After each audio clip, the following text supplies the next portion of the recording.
Señor Gruber. Oh, ¿qué es esto?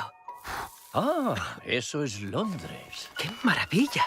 La tía Lucy siempre ha soñado con venir a Londres. Si viera esto, sería como si al fin hubiera venido. ¡Tía Lucy! Oh, Paddington. Es perfecto. He tenido una idea brillante. Voy a buscar trabajo para comprarle ese libro a la tía Lucy por su cumpleaños. Hola, el limpiacristales.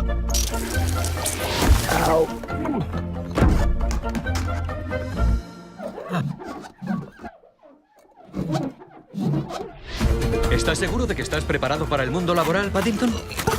Es Phoenix Buchanan, el cliente famoso de papá. Supongo que sabes quién soy. Oh, sí, es un actor muy famoso. ¿Vip? ¿Celebrity? O lo era. Ahora anuncia comida para perros. Ese libro pop-up, ¿dónde demonios lo has visto? En la tienda del señor Gruber. ¡Alto! ¡Vuelva! ¡Ya!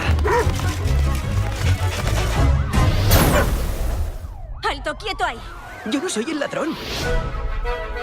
Pasan cosas muy extrañas en esta ciudad. Volvemos a ser ricos. Puede que parezca un delincuente curtido, pero soy inocente. Necesitaremos un plan infalible. Si alguien reconoce a un criminal, somos nosotros. Es un maestro del disfraz. ¡Esto es romper con la legalidad! No hemos roto nada. ¿Dónde crees que vas, oso? Paddington nos ayudaría sin dudarlo si lo necesitáramos.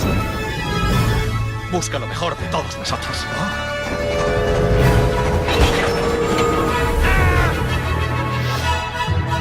¿Mermelada? ¡Pasen!